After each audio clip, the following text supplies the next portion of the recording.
ಆರೋಗ್ಯ ಅರಿವಿನ ಜಾಥವನ್ನ ಈಗಾಗಲೇ ವಿಜಯಪುರ ಜಿಲ್ಲಾ ಕೇಂದ್ರಕ್ಕೆ ಬಂದಿದ್ದು ಆತ್ಮೀಯವಾಗಿ ಬರಮಾಡಿಕೊಂಡಂತಹ ಮುಖಂಡರಿಗೂ ಹಾಗೂ ನಡೆದಿರುವಂತಹ ಸಾರ್ವಜನಿಕರಿಗೂ ಧನ್ಯವಾದಗಳನ್ನ ತಿಳಿಸುತ್ತಾ ಪ್ರಾರಂಭದಲ್ಲಿ ಒಂದು ಆರೋಗ್ಯ ಪೂರಕವಾದಂತಹ ಗೀತೆಗಳನ್ನ ಕೇಳೋಣ. ದೂರದಲ್ಲಿರುವಂತಹ ಎಲ್ಲಾ ಬಂಧು ಮಿತ್ರರು ಕೂಡ ಜೊತೆಯಾಗಿ. ರೋಗ ಬಂದಾತು ಜೋಪಾನ ಓ ಅಣ್ಣಂದಿರೆ, ರೋಗ ಬಂದಾತು ಜೋಪಾನ, ರೋಗ ಬಂದಾತು ಜೋಪಾನ ಓ ಅಣ್ಣಂದಿರೆ, ರೋಗ ಬಂದಾತು ಜೋಪಾನ. ಮನೆಯ ಒಳಗೆ ಕಿಟಕಿ ಇಲ್ಲ, ಗಾಳಿ ಬೆಳಕು ಬೀಳಂಗಿಲ್ಲ, ಮನೆಯ ಒಳಗೆ ಕಿಟಕಿ ಇಲ್ಲ, ಗಾಳಿ ಬೆಳಕು ಬೀಳಂಗಿಲ್ಲ. ಮನೆಯೇ ಎಲ್ಲ ಸೇರಿ ವಾಸನೆ ಮನೆಯ ಕಟ್ಟಿಗೆ ಮಾಡಿ ಎಲ್ಲ ಎಲ್ಲ ಸೇರೆ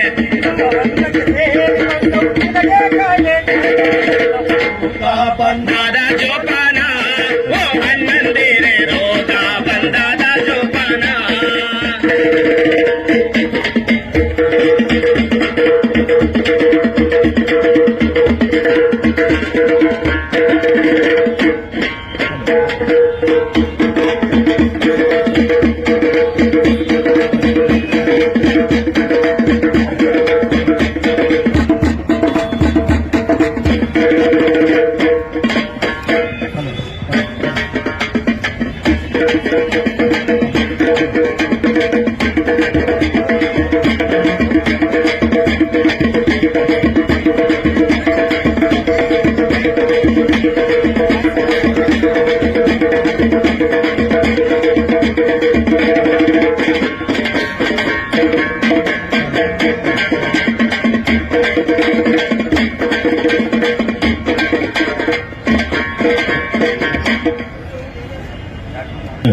ರೋಗ ಹೇಗೆಲ್ಲ ಬರುತ್ತೆ, ಏನೆಲ್ಲ ಮಾಡುತ್ತೆ ಅನ್ನೋದನ್ನ ನಾವು ಜನ ಜಾಗೃತಿ ಮೂಲಕನೇ ತಿಳ್ಕೋಬೇಕು ನೋಡಿ.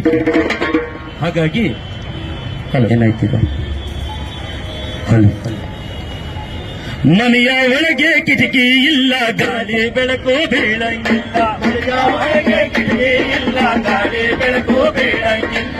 ವಾಸದ ಮನೆಯೇ ತೊಟ್ಟಿಗೆ ಮಾಡಿ ಸೊಳ್ಳೆ ತೆಗಣೆ ಎಲ್ಲ ಸೇರಿ, ವಾಸದ ಮನೆಯ ಕಟ್ಟಿಗೆ ಮಾಡಿ ಸೊಳ್ಳೆ ತೆಗಣೆ ಎಲ್ಲ ಸೇರಿ, ತಿನ್ನುವ ಅನ್ನಕ್ಕೆ ಸೇರಿಕೊಂಡು ಕಾಲೆ ರೋಗ ಬಂದಾದ ಜೋಪಾನ ಓ ಅಣ್ಣಂದಿರೆ, ರೋಗ ಬಂದಾದ ಜೋಪಾನ, ರೋಗ ಬಂದಾದ ಜೋಪಾನ ಓ ಅಣ್ಣಂದಿರೆ, ರೋಗ ಬಂದಾದ ಜೋಪಾನ.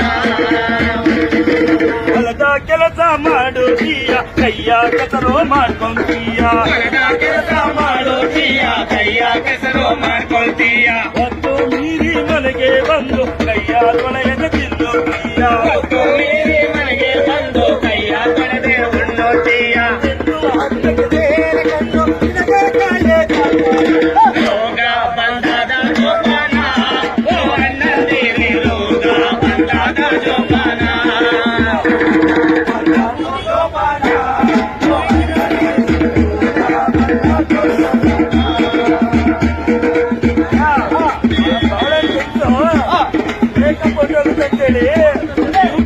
ಅಂತೇಳಿ ಎಷ್ಟೋ ಜನ ಹೆಣ್ಮಕ್ಳು ಮಕ್ಕಳಿಗೆ ಎದೆಹಾಲನ್ನೇ ಕೊಡಲ್ಲ, ಅಂದ್ಬಿಟ್ಟು ಬಾಯಿಗೆ ಏನೇನೋ ತಿರುಗ್ತಾರೆ.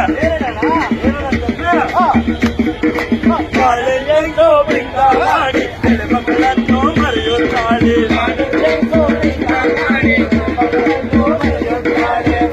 ಹಾಲು ಕುಡಿಸೋದು ಬೇಕು, ಬಾಯಿಗೆ ಬಾಟೋ ದುರ್ಗುತ್ತಾಳೆ, ಹಾಲು ಕುಡಿಸೋದು ಬೇಕು,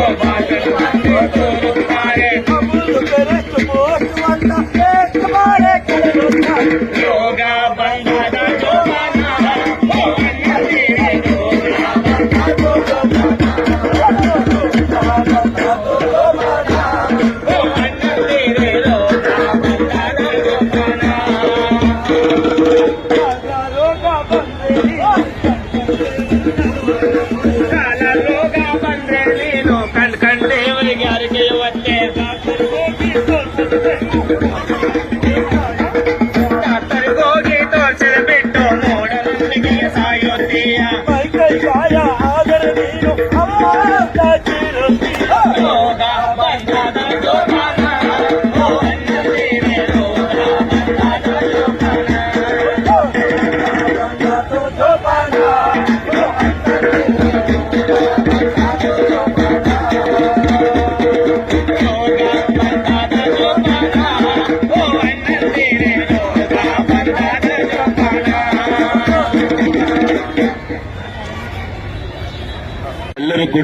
ಮುನ್ನೆಚ್ಚರಿಕೆಯಿಂದ ಇರೋಣ.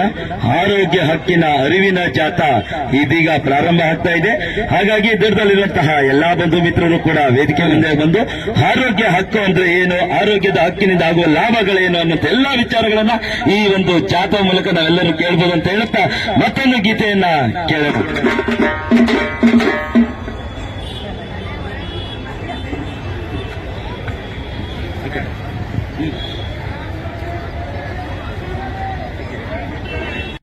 ಜನಗಳೇ ಕೇಳಿರಿ ಕಥೆಯನ್ನ, ನಾವೇಳುವ ಕಥೆಯನ್ನ. ಆರೋಗ್ಯವು ಹಕ್ಕಾಗದೆ ಉಳಿಯುವ ವ್ಯಥೆಯನ್ನ, ಹೀಗಿರುವ ಸ್ಥಿತಿಯನ್ನ. ಕುಂತ ಜನಗಳೇ ನಿಂತ ಜನಗಳೇ ಕೇಳಿರಿ ಕಥೆಯನ್ನ, ನಾವೇಳುವ ಕಥೆಯನ್ನ. ಆರೋಗ್ಯವು ಹಕ್ಕಾಗದೆ ಉಳಿಯುವ ವ್ಯಥೆಯನ್ನ, ಆರೋಗ್ಯವು ಹಕ್ಕಾಗದೆ ಉಳಿಯುವ ವ್ಯಥೆಯನ್ನ, ಹೀಗಿರುವ ಸ್ಥಿತಿಯನ್ನ.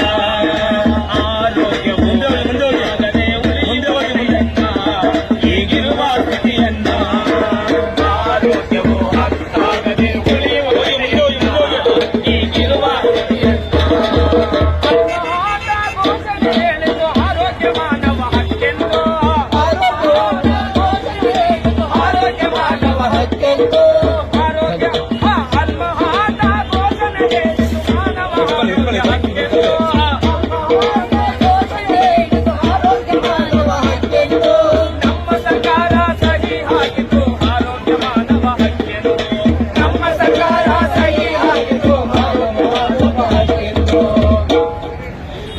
ಜನಗಳೇ ಇಂಥ ಮರಗಳೇ ಕೇಳಿರಿ ಕಥೆಯನ್ನ, ನಾವು ಹೇಳುವ ಕಥೆಯನ್ನ. ಆರೋಗ್ಯವು ಹಕ್ಕಾಗದೆ ಉಳಿಯುವ ವ್ಯಥೆಯನ್ನ, ಹೀಗಿರುವ ಸ್ಥಿತಿಯನ್ನ. ಆರೋಗ್ಯವು ಹಕ್ಕಾಗದೆ ಉಳಿಯುವ ವ್ಯಥೆಯನ್ನ, ಹೀಗಿರುವ ಸ್ಥಿತಿಯನ್ನ. ಆರೋಗ್ಯ ಮಾನವ ಹಕ್ಕೆಂದು ಖಾಸಗಿಯಲ್ಲಿ ಮಾನವ ಹಕ್ಕಿಗೆ ಜಾಗ ಎಲ್ಲಣ್ಣ, ಜಾಗ ಎಲ್ಲಣ್ಣ. ಆರೋಗ್ಯವನ್ನು ಕೊಂಡುಕೊಳ್ಳುವುದು ನಮ್ಮ ಸ್ಥಿತಿಯನ್ನ, ಆರೋಗ್ಯವನ್ನು ಕೊಂಡುಕೊಳ್ಳುವುದು ನಮ್ಮ ಸ್ಥಿತಿಯನ್ನ. ಹುಟ್ಟಿದ್ದವನಿಗೆ ಆರೋಗ್ಯ ಸಿಗುವುದು ಖಾಸಗಿಯಲ್ಲಣ್ಣ, ಹುಟ್ಟಿದ್ದವನಿಗೆ ಆರೋಗ್ಯ ಸಿಗುವುದು ಖಾಸಗಿಯಲ್ಲಣ್ಣ. ಆರೋಗ್ಯ ಇಂದು ಲಾಭ ನಷ್ಟದ ವ್ಯಾಪಾರವಣ್ಣ, ವ್ಯಾಪಾರವಣ್ಣ, ವ್ಯಾಪಾರವಣ್ಣ. ಜನಗಳೇ ನಿಂತ ಜನಗಳೇ ಕೇಳಿರಿ ಕಥೆಯನ್ನ, ನಾವೇಳುವ ಕಥೆಯನ್ನ. ಆರೋಗ್ಯವು ಹಕ್ಕಾಗದೆ ಉಳಿಯುವ ವ್ಯಥೆಯನ್ನ, ಹೀಗಿರುವ ಸ್ಥಿತಿಯನ್ನ. ಆರೋಗ್ಯವು ಹಕ್ಕಾಗದೆ ಉಳಿಯುವ ವ್ಯಥೆಯನ್ನ, ಹೀಗಿರುವ ಸ್ಥಿತಿಯನ್ನ. ಆರೋಗ್ಯವಿದ್ದು ವ್ಯಾಪಾರವಾಗದೆ ಎಲ್ಲರ ಹಕ್ಕಾಗಬೇಕು, ಇಂದು ಎಲ್ಲರ ಹಕ್ಕಾಗಬೇಕು, ಇಂದು ಎಲ್ಲರ ಹಕ್ಕಾಗಬೇಕು. ಆರೋಗ್ಯ ಮಾನವ ಹಕ್ಕಾಗಬೇಕಾದ್ರೆ ಸರ್ಕಾರಿ ವ್ಯವಸ್ಥೆ ಬೇಕು, ಆರೋಗ್ಯ ಮಾನವ ಹಕ್ಕಾಗಬೇಕಾದ್ರೆ ಸರ್ಕಾರಿ ವ್ಯವಸ್ಥೆ ಬೇಕು, ಸರ್ಕಾರಿ ವ್ಯವಸ್ಥೆ ಬೇಕು. ಜನಗಳೇ ಕೇಳಿರಿ ಕಥೆಯನ್ನ, ನಾವೇಳುವ ಕಥೆಯನ್ನ. ಆರೋಗ್ಯವು ಹಕ್ಕಾಗದೆ ಉಳಿಯುವ ವ್ಯಥೆಯನ್ನ, ಹೀಗಿರುವ ಸ್ಥಿತಿಯನ್ನ. ಆರೋಗ್ಯವು ಹಕ್ಕಾಗದೆ ಉಳಿಯುವ ವ್ಯಥೆಯನ್ನ, ಹೀಗಿರುವ ಸ್ಥಿತಿಯನ್ನ. ತಿಳಿಯಿತು ನಮಗಿದು ತಿಳಿಯಿತು ಆರೋಗ್ಯ ಮಾನವ ಹಕ್ಕೆಂದು, ಆರೋಗ್ಯ ಮಾನವ ಹಕ್ಕೆಂದು. ಸರ್ಕಾರಿ ಆರೋಗ್ಯ ಸರ್ಕಾರಿ ಆರೋಗ್ಯ ವ್ಯವಸ್ಥೆ ಸುಧಾರಿಸಿ ಪಡೆಯೋಣ ಆರೋಗ್ಯ ವ್ಯವಸ್ಥೆ, ಆರೋಗ್ಯ ವ್ಯವಸ್ಥೆಯ ಸುಧಾರಿಸಿ ಪಡೆಯೋಣ ಆರೋಗ್ಯ ಹಕ್ಕನ್ನು, ನಾವು ಪಡೆಯೋಣ ಆರೋಗ್ಯ ಹಕ್ಕನ್ನು. ಜನಗಳೇ ನಿಂತ ಜನಗಳೇ ಕೇಳಿರಿ ಕಥೆಯನ್ನ, ನಾವೇಳುವ ಕಥೆಯನ್ನ. ಆರೋಗ್ಯವು ಹಕ್ಕಾಗದೆ ಉಳಿಯುವ ವ್ಯಥೆಯನ್ನ, ಹೀಗಿರುವ ಸ್ಥಿತಿಯನ್ನ. ಆರೋಗ್ಯವು ಹಕ್ಕಾಗದೆ ಉಳಿಯುವ ವ್ಯಥೆಯನ್ನ, ಹೀಗಿರುವ ಸ್ಥಿತಿಯನ್ನ. ಆರೋಗ್ಯವು ಹಕ್ಕಾಗದೆ ಉಳಿಯುವ ವ್ಯಥೆಯನ್ನ, ಹೀಗಿರುವ ಸ್ಥಿತಿಯನ್ನ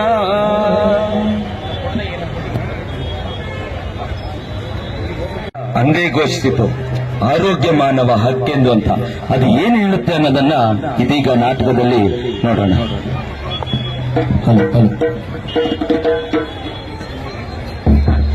ಎಲ್ಲಿಂದ ಬಂದಿರೆಂದು ಕೇಳಬಹುದು ನೀವು, ಎಲ್ಲಿಂದ ಬಂದಿರೆಂದು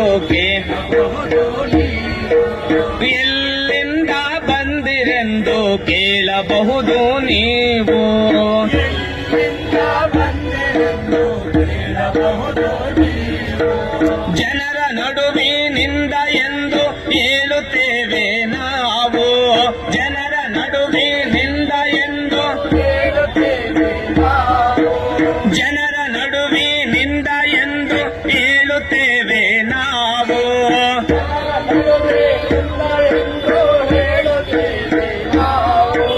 ಮತ್ತೆ ಪಯಣ ಎಲ್ಲಿಗೆಂದು ಕೇಳಬಹುದು ನೀವು,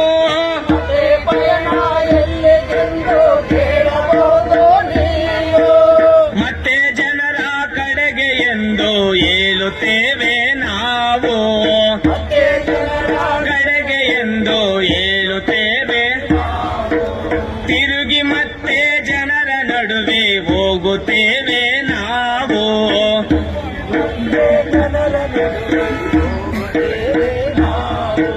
ಹೋಗುತ್ತೇವೆ ನಾವು, ಹೋಗುತ್ತೇವೆ ನಾವು, ಹೋಗುತ್ತೇವೆ ನಾವು.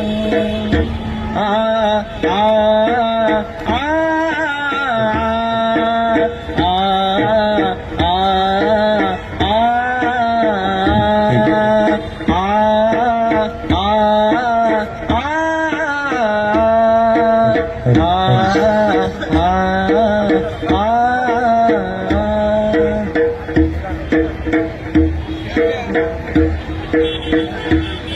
ಆರೋಗ್ಯನೇ ಸರಿಯಿಲ್ಲ.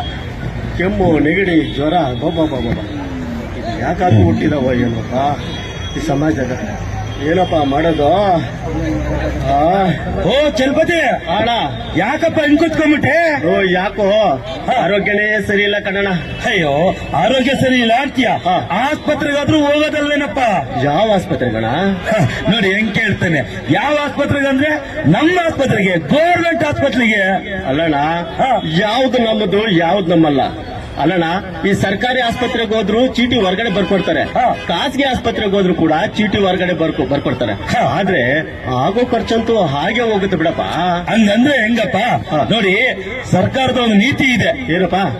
ಯಾವುದೇ ಸರ್ಕಾರಿ ಆಸ್ಪತ್ರೆಗಳಲ್ಲಿ ಡಾಕ್ಟರ್ಗಳು ಹಾ. ಹೊರಗಡೆ ಚೀಟಿ ಬರ್ದ್ಕೊಡ್ಬಾರ್ದು ಅಂತ.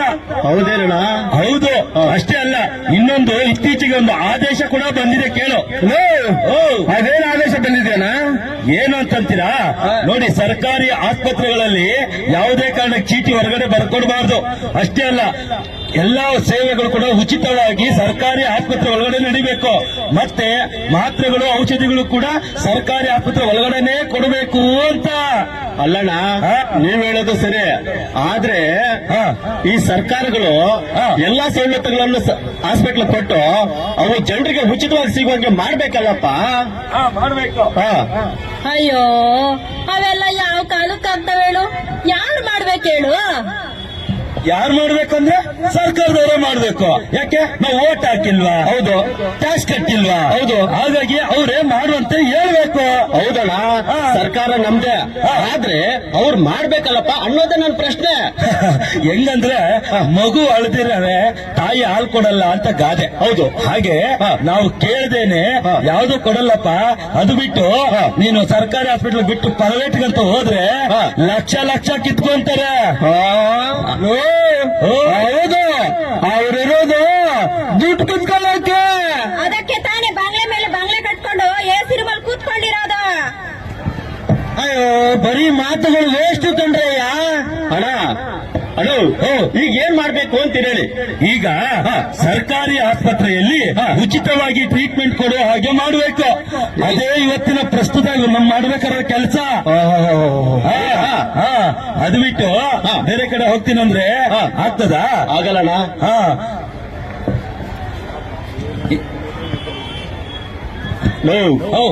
ಅಲ್ಲ ಬೇರೆ ಕಡೆ ಹೋದ್ರೆ ಆಗಲ್ಲ ಅಂತ ಹೇಳ್ತಾ ಇದ್ರೆ ಅಲ್ಲಪ್ಪ ಸುಮ್ನೆ ತಮಾಷೆ ಮಾಡ್ಬೇಡ. ಸರ್ಕಾರಿ ಆಸ್ಪತ್ರೆಗಳಲ್ಲಿ ವ್ಯವಸ್ಥೆಗಳಲ್ಲೆಲ್ಲ ತುಂಬಾ ತಮಾಷೆ ಮಾಡ್ಬೇಡ, ಸುಮ್ನಿರು. ವ್ಯವಸ್ಥೆ ಇಲ್ಲ ಅಂದ್ರೆ ಆಗ್ತದ? ನೋಡಪ್ಪ, ಯಾಕೆ ಕೊಡಕ್ಕಾಗಲ್ಲ ಅಂತ ಕೇಳ್ಬೋದು ನೀವು. ಹೌದು, ನಾವೆಲ್ಲರೂ ಕೂಡ ಸೇರ್ಕೊಂಡು ಕೊಡಕ್ಕಾಗತ್ತೆ. ಯಾಕಂದ್ರೆ ಪಕ್ಕದ ರಾಜ್ಯ ತಮಿಳುನಾಡಲ್ಲಿ 30 ವರ್ಷಗಳಿಂದ ಉಚಿತವಾದಂತಹ ಔಷಧಿಗಳನ್ನ ಕೊಡ್ತಾ ಇದ್ದಾರೆ. 30 ವರ್ಷಗಳಿಂದ. ಇದು ಪ್ರಪಂಚದಲ್ಲೇ ದೊಡ್ಡ ವಿಚಾರ, ಗೊತ್ತಾ ನಿಂಗೆ? ಹೌದಣ್ಣ. ಅಷ್ಟೇ ಅಲ್ಲ, ರಾಜಸ್ಥಾನ ಬಡ ರಾಜ್ಯ ಅನ್ಸ್ಕೊಳ್ಳೋ ರಾಜಸ್ಥಾನದಲ್ಲಿ ಉಚಿತವಾಗಿ ಚಿಕಿತ್ಸೆ, ತಪಾಸಣೆ, ಔಷಧಿ ಎಲ್ಲವೂ ಫ್ರೀ ಆಗಿ ಕೊಡುತ್ತೆ. ಅಂತದ್ರಲ್ಲಿ ಇನ್ನು ಕೊಳ್ಳಿ ಬಿಡೋಣ. ಅಷ್ಟೇ ಅಲ್ಲದೆ ಕರ್ನಾಟಕ ರಾಜ್ಯವನ್ನ ಭಾರತದಲ್ಲೇ 2ನೇ ಶ್ರೀಮಂತ ರಾಜ್ಯ ಅಂತೀವಿ. ಹೌದು, ಅಂತದ್ರಲ್ಲಿ ಕೊಟ್ರೆ ತಪ್ಪೇನು? ಹಾಗೆ ಕೊಡು ಅಂತ ಹೇಳ್ಬಿಟ್ಟು ನಾವು ಗಟ್ಟಿಯಾಗಿ ಕೇಳ್ಬೇಕಂಡ್ರಪ್ಪ. ಹೌದಣ್ಣ. ಅಯ್ಯೋ ಅಣ್ಣ, ನಾವೇನೋ ಗಟ್ಟಿಯಾಗೆ ಕೇಳ್ತೀವಿ ಅನ್ಕೋ, ಆದ್ರೆ ಅವೆಲ್ಲ ಉಚಿತವಾಗಿ ಸಿಗ್ತವೆ ಅನ್ಕೋ. ಆದ್ರೂ ನನ್ಗೊಂದ್ ಡೌಟು. ಅದೇನವ ನಿನ್ ಡೌಟು? ಅಲ್ಲ, ಈ ಸರ್ಕಾರಿ ಆಸ್ಪತ್ರೆಯಲ್ಲಿ ಕೊಡೋ ಅಂತ ಔಷಧಿಗಳು ಸರಿಯಾಗಿ ಕೆಲಸ ಮಾಡ್ತಾವ ಅನ್ನೋದೇ ಡೌಟು ಕಣಣ್ಣ. ನೋಡಿ, ಸರ್ಕಾರಿ ಆಸ್ಪತ್ರೆಯಲ್ಲಿ ಸಿಗುವಂತ ಔಷಧಿಗಳು ಎಲ್ಲವೂ ಜನರಿಕ್ ಔಷಧಿಗಳೇ. ಗುಣಮಟ್ಟವನ್ನ ಖಾತ್ರಿ ಪಡಿಸಿದ್ರೆ ಅದರಲ್ಲಿ ಇವೇ ನಿಜವಾದ ಔಷಧಿಗಳು. ಅಣ್ಣ, ನೀನೇನೋ ಸರಿಯಾದ ಔಷಧಿ ಅಂತ ಹೇಳ್ತೀಯ, ಆದ್ರೆ ಪಾಪ ಮೊನ್ನೆ ಬಳ್ಳಾರಿನಲ್ಲಿ ಇದೇ ಸರ್ಕಾರಿ ಆಸ್ಪತ್ರೆಯಲ್ಲಿ ಸಿಗೋಂತ ಔಷಧಿ ಮಾತ್ರೆಗಳನ್ನ ತಗೊಂಡು ಬಾಣಂತಿ ಹೆಂಗ್ಸು ಅನ್ಯಾಯವಾಗಿ ಸತ್ತೋದ್ಲಲ್ಲಣ್ಣ. ಇದಕ್ಕೇನ್ ಹೇಳ್ತೀಯಣ್ಣ? ಕರೆಕ್ಟ್, ನೀನ್ ಹೇಳೋದು ನಿಜಾನೇ. ಇದರಲ್ಲಿ ನನಗೂ ಬೇಸರ ಇದೆ. ಆದ್ರೆ ನಾನು ಈಗಾಗಲೇ ಹೇಳಿದ್ದೆ, ಏನಂತ, ಸರ್ಕಾರಿ ಆಸ್ಪತ್ರೆಯ ಔಷಧಿಗಳು ಗುಣಮಟ್ಟವನ್ನ ಕಾಪಾಡಿಕೊಂಡ್ರೆ ಅದೇ ನಿಜವಾದ ಔಷಧಿ ಅಂತ. ಅಯ್ಯೋ ಅಣ್ಣ, ಖಾತ್ರಿ ಪಡಿಸದೇ ಇರುವಂತ ಔಷಧಿಗಳನ್ನ ಈ ಸರ್ಕಾರದವರು ಅದೆಂಗೆ ಸರಬರಾಜು ಮಾಡ್ಬಿಟ್ರು? ಅವ್ರಿಗೇನ್ ಸ್ವಲ್ಪ ನೋವು ತಿಳಿಯಕ್ಕಿಲ್ವಾ ಅಂತೀನಿ. ನೋಡಿ, ಅದಕ್ಕೆ ಅಂತಾನೆ ಈ ಖಾತ್ರಿ ಪಡಿಸುವಂತ ವಿಚಾರ ಸರ್ಕಾರದ ಒಂದು ಸಂಸ್ಥೆಯನ್ನ ನಿರ್ಮಾಣ ಮಾಡಿದೆ. ಹೌದಾ? KSMSCL ಅಂತ. ಹಂಗಂದ್ರೆ ಕರ್ನಾಟಕ ರಾಜ್ಯ ವೈದ್ಯಕೀಯ ಸರಬರಾಜು ನಿಗಮ ನಿಯಮಿತ ಅಂತ. ಅದು ಏನ್ ಕೆಲಸ ಮಾಡುತ್ತಣ್ಣ? ಇದ ನೋಡಿ, ಹಾಸ್ಪಿಟಲ್ಗಳು ಬರುವಂತಹ ಔಷಧಿಗಳನ್ನ ಒಂದ್ ಕಡೆ ಶೇಖರಣೆ ಮಾಡಿ, ಇದು ಸರಿಯಾಗಿದ್ದಾವ, ಸರಿಯಾಗಿಲ್ವಾ, ಕೆಲಸ ಮಾಡ್ತಾವ, ಕೆಲಸ ಮಾಡಲ್ವಾ, ನಿಜವಾದ ಗುಣಮಟ್ಟದಲ್ಲಿ ಐತಾ ಇಲ್ವಾ ಅಂತ ಹೇಳ್ಬಿಟ್ಟು ಎಲ್ಲವನ್ನು ಪರೀಕ್ಷೆ ಮಾಡುತ್ತೆ. ಒಂದು ವೇಳೆ ಸರಿಯಾಗಿಲ್ಲ ಅಂತಂದ್ರೆ ಅದನ್ನ ಎಲ್ಲವನ್ನು ರದ್ದು ಮಾಡುತ್ತೆ, ಸರಿಯಾದ ಹಾಸ್ಪಿಟಲ್ಗೆ ರವಾನೆ ಮಾಡೋ ಕೆಲಸ ಇದು ಮಾಡುತ್ತೆ. ಆದ್ರೆ ಕರ್ನಾಟಕದಲ್ಲಿ ಸರಿಯಾಗಿ ಕೆಲಸ ಮಾಡ್ತಿಲ್ಲ ಅಷ್ಟೇ. ಹೌದಣ್ಣ. ತಮಿಳುನಾಡು ಸರ್ಕಾರದಲ್ಲಿ ಸರಿಯಾಗಿ ನಡೀತು ಅನ್ನೋದಾದ್ರೆ ನಮ್ಮ ಕರ್ನಾಟಕ ಸರ್ಕಾರದಲ್ಲಿ ಯಾಕೆ ನಡೀತಾ ಇಲ್ಲ? ಯಾಕೆ ಅಂತಂದ್ರೆ ತಮಿಳುನಾಡು ಸರ್ಕಾರದಲ್ಲಿ ಕರ್ನಾಟಕಕ್ಕಿಂತ 3 ಪಟ್ಟಷ್ಟು ಹಣ ಗುಣಮಟ್ಟದ ಔಷಧಿಗಳಿಗೋಸ್ಕರ ಖರ್ಚು ಮಾಡುತ್ತೆ. ಅಷ್ಟೇ ಅಲ್ಲ, ಅಲ್ಲಿ ಗುಣಮಟ್ಟವನ್ನ ಖಾತ್ರಿಪಡಿಸುವಂತಹ ಸಂಸ್ಥೆ ಸ್ವತಂತ್ರವಾಗಿ ಕೆಲಸ ಮಾಡುತ್ತೆ. ಯಾವುದೇ ರಾಜಕೀಯ ಹಸ್ತಕ್ಷೇಪ ಇಲ್ಲ. ಹಾಗಾಗಿ ಅಲ್ಲಿ ಚೆನ್ನಾಗಿ ನಡೆಯುತ್ತೆ. ಹಾಗಾದ್ರೆ ಅದು ಸರಿಯಾದ ಪದ್ಧತಿ ಅಲ್ಲ? ಅದೇ ಸರಿಯಾದ ಪದ್ಧತಿ. ಇನ್ನೊಂದು ವಿಚಾರ ಹೇಳ್ತೀನಿ ಕೇಳಿ. ಇಲ್ಲಿ ಮುಖ್ಯವಾದ ವಿಚಾರ ಏನಪ್ಪಾ ಅಂದ್ರೆ, ನಾವೆಲ್ಲರೂ ಹಾಸ್ಪಿಟಲ್ಗೆ ಹೋಗ್ತೀರಲ್ವೇನ್ರ? ಹೋಗ್ತೀವಿ ತಾನೆ? ಹೋಗ್ತೀವಿ. ಹೋದ್ಮೇಲೆ ಅಲ್ಲಿ ಖರ್ಚಾಗುತ್ತಲ್ಲ ಹಣ, ಖರ್ಚಾಗುವ ಹಣದಲ್ಲಿ 70% ಹಣ ಬರೀ ಔಷಧಿ ಮತ್ತೆ ತಪಾಸಣೆಗೆ ಮಾತ್ರ ಖರ್ಚಾಗೋಗೋದು. ಹೌದು, 70% ಹಣ. ಹಾಗಾಗಿ ಸರ್ಕಾರದಿಂದ ಉಚಿತವಾಗಿ ಮತ್ತು ಗುಣಮಟ್ಟದ ಔಷಧಿ ಸಿಕ್ಕಿದ್ರೆ ಆ 70% ಹಣ ಉಳಿಯುತ್ತಾ ಉಳಿಯಲ್ವಾ? ಉಳಿಯಲ್ವಾ? ಹಂಗಿದ್ದಾಗ ಉಳಿಬೇಕಂತ ಉಳಿದ್ರೆ ನಾವು ವ್ಯವಸ್ಥೆ ಕಟ್ಟಕ್ಕಾಗೋದು. ಸರ್ಕಾರಿ ಆಸ್ಪತ್ರೆನ ಉಳಿಸ್ಕೊಳ್ಳೇಬೇಕು. ಯಾಕಂದ್ರೆ ಬಡಬಗ್ರಿಗೆಲ್ಲ ಒಳ್ಳೇದಾಗುತ್ತಲ್ವಾ? ಹಾಗಾಗಿ ಸರ್ಕಾರಿ ಆಸ್ಪತ್ರೆ ಉಳಿಸೋಣ.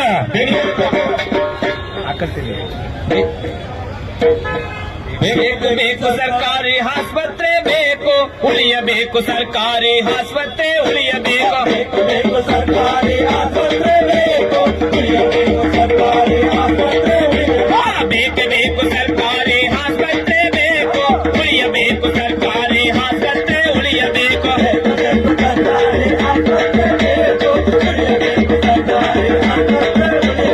ಡಾಕ್ಟರ್ಗಳು ಇರಬೇಕು, ಹಗಲು ರಾತ್ರಿ ಸಿಗಬೇಕು.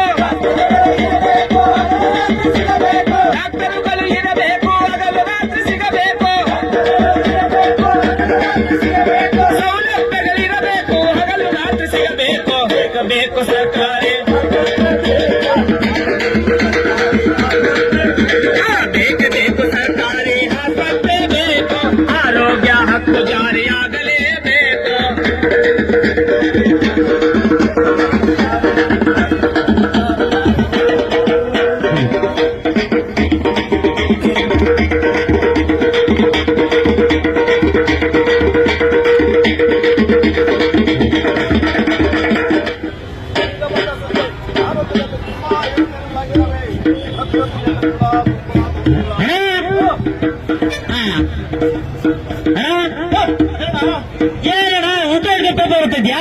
ಅಯ್ಯೋ ಅವಾಗಿಂದ ಯಾಕೆ ಅಕ್ಷರಗಳು ಉಲ್ಟಾ ಆಗಿದಾವೆ ಅನ್ಕೊಂಡಿದ್ದ ಪೇಪರ್ ಉಲ್ಟಾ ಇಟ್ಕೊಂಡಿದ್ದೀನಾ? ನೋಡು ಪೇಪರ್ ಊಟ ಇಟ್ಕೊಂಡಿದ್ಯಾ? ಏನಣ್ಣ ಸಮಾಚಾರ ಇಟ್ಕೊಂಡು ಬಂದಿದ್ದೀವಿ? ಏನಣ್ಣ ಇಂಟ್ರೆಸ್ಟ್ ಪೇಪರ್ ಓದ್ತಿದ್ಯಾ? ಏನು ಇವತ್ತಿನ ಹೊಸ ಸುದ್ದಿ? ಹೊಸ ಸುದ್ದಿನಾ? ಏನಾಯ್ತಪ್ಪ? ಅದೇ ರಾಗ ಅದೇ ಹಾಡು. ಆಮೇಲೆ ಏನಿದೆ? ಅಯ್ಯೋ ಇನ್ನೇನಿರುತ್ತೆ, ಓದ್ತೀನಿ ಕೇಳು. ಹೇಳಿ. ತುಮಕೂರು ಜಿಲ್ಲಾ ಆಸ್ಪತ್ರೆ ಮುಂದೆ ಧರಣಿ, ಉಚಿತವಾಗಿ ಚಿಕಿತ್ಸೆ ಸಿಗಬೇಕೆಂದು. ಓಹೋ ಮತ್ತೇನಿದೆ? ಮತ್ತೇನಪ್ಪ ಅಂದ್ರೆ ಬೆಂಗಳೂರಿನಲ್ಲಿ ಜನ ಹೋರಾಟ ಮಾಡ್ತಿದ್ದಾರೆ, ಆರೋಗ್ಯದ ಹಕ್ಕು ಜಾರಿ ಆಗ್ಬೇಕು ಅಂತ. ಅದೇ ಕಣಪ್ಪ, ನಮ್ಮ ಜನರು ಇದನ್ನ ಬಹಳ ವರ್ಷಗಳಿಂದ ಕೇಳ್ತಾವ್ರೆ. ಯಾವಾಗ್ಲೂ ಇದ್ರ ಬಗ್ಗೆ ಕೇಳ್ಕೊಂಡೇ ಇದ್ರೆ ಆಗುತ್ತಾ? ಸರ್ಕಾರಗಳು ಯಾವ್ದೊಂದು ಶಾಶ್ವತ ವ್ಯವಸ್ಥೆ ಮಾಡ್ಬೇಕಲ್ವಾ? ಏನ್ ಮಾಡಿದ್ರೆ ಚೆನ್ನಾಗುತ್ತಣ್ಣ? ಅತ್ರ ಮಾಡ್ಬೇಕಂತಲೇ ತಾನೆ ನಾವೆಲ್ಲರೂ ಇವತ್ತು ಸೇರ್ಕೊಂಡು ಕೇಳ್ತಾ ಇರೋದು. ಹೌದಣ್ಣ. ಅಣ್ಣ ಈಗ ಏನ್ ಮಾಡಿದ್ರೆ ಸರಿ ಹೋಗುತ್ತಣ್ಣ? ಅದಕ್ಕೆ ಸರ್ಕಾರದ ಕಡೆಯಿಂದ ಆರೋಗ್ಯದ ಹಕ್ಕು ಜಾರಿ ಆದ್ರೆ ಇದೆಲ್ಲ ಸಮಸ್ಯೆಯೂ ಬಗೆಹರಿಯುತ್ತೆ ನೋಡು. ಆರೋಗ್ಯದ ಹಕ್ಕು ಕಾಯ್ದೆ ಜಾರಿ ಆದ್ರೆ ಇವೆಲ್ಲವೂ ಸರಿ ಹೋಗುತ್ತೆ. ಅಲ್ಲಣ್ಣ, ಇದು ಮಾಡ್ಬೇಕಂತ ಏನಾದ್ರು ರೂಲ್ಸ್ ಇದೆಯಾ? ಇಟ್ಟಿದ್ರೆ ಮಾಡ್ತಿದ್ರೆ ಏನೋ ಪಾಪ, ನಮ್ ಸರ್ಕಾರಕ್ಕೆ ಗೊತ್ತೇ ಇಲ್ಲ. ಇದು ಗೊತ್ತೇ ಇಲ್ಲ ಅಲ್ಲ, ರೂಲ್ಸ್ ಬಗ್ಗೆ ಕೇಳ್ದಲ್ಲ. ಸಂವಿಧಾನ ಏನ್ ಹೇಳುತ್ತೆ ಅಂತ ಒಂದು ಹಾಡು ಹೇಳುತ್ತೆ, ಕೇಳಿಸ್ಕ. ಹೇಳೋಣ. ಸಂವಿಧಾನ ಅನುಚ್ಛೇದ 21 ಹೇಳಿದೆ, ಭಾರತೀಯರೆಲ್ಲರಿಗೂ ಜೀವಿಸುವ ಹಕ್ಕಿದೆ. ಆರೋಗ್ಯ ಸೇವೆಗಳು ಉಚಿತ ಸಿಗಬೇಕಿದೆ. ಸರ್ಕಾರಿ ಆಸ್ಪತ್ರೆ ಇಲ್ಲಿ ಉಳಿಯಬೇಕಿದೆ. ಮಾನವ ಹಕ್ಕುಗಳಲ್ಲಿ ಆರೋಗ್ಯವು ಹಕ್ಕಾಗಿದೆ. ಆರೋಗ್ಯ ಹಕ್ಕೆಂದು ಹಲ್ಮಾಟ ಘೋಷಿಸಿದೆ. ಭಾರತ ಸರ್ಕಾರ ಅಂದೇ ಸಹಿ ಹಾಕಿದೆ. ಕರ್ನಾಟಕ ಸರ್ಕಾರ ಜಾರಿ ಮಾಡಬೇಕಿದೆ. ಜಾರಿ ಮಾಡಬೇಕಿದೆ.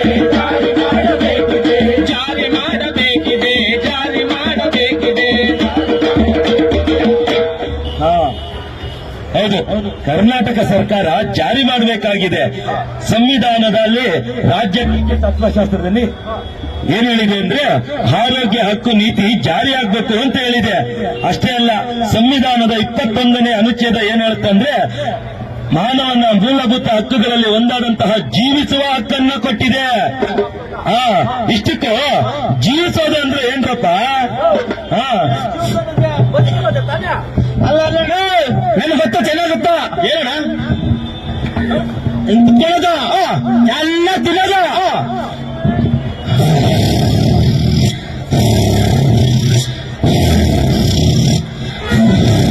ಅಯ್ಯೋ ಕೂಲಿ ನಾಳೆ ಮಾಡಿ ಬದುಕೋದ ತಾನೇ. ಸರಿ ನೋಡಿ ಜೀವಿಸೋದು ಅಂತಂದ್ರೆ ಬರೀ ಬದುಕೋದಷ್ಟೇ ಅಲ್ಲ, ಮತ್ತೆ ಅಣ್ಣ ಚಂದ ತಿಂದು ಗೊರಕೆ ಹೊಡೆಯೋದು ಅಲ್ಲ, ಮತ್ತೆ ಬರೀ ಕೂಲಿ ನಾಳೆ ಮಾಡ್ಕೊಂಡು ಬದುಕೋದೇ ಅಲ್ಲ.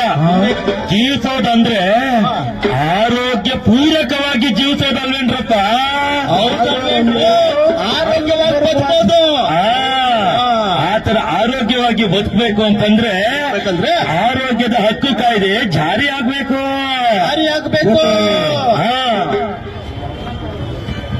ಅಯ್ಯೋ ಯಾವಕ್ ಬಂದ್ರೆ ಏನಣ್ಣ, ಈಗಾಗಲೇ ಆರೋಗ್ಯ ಇಲಾಖೆಯಲ್ಲಿ ನಮ್ ಸರ್ಕಾರ ಹಲವಾರು ಯೋಜನೆಗಳನ್ನ ಜಾರಿಗೆ ತಂದಿದೆ.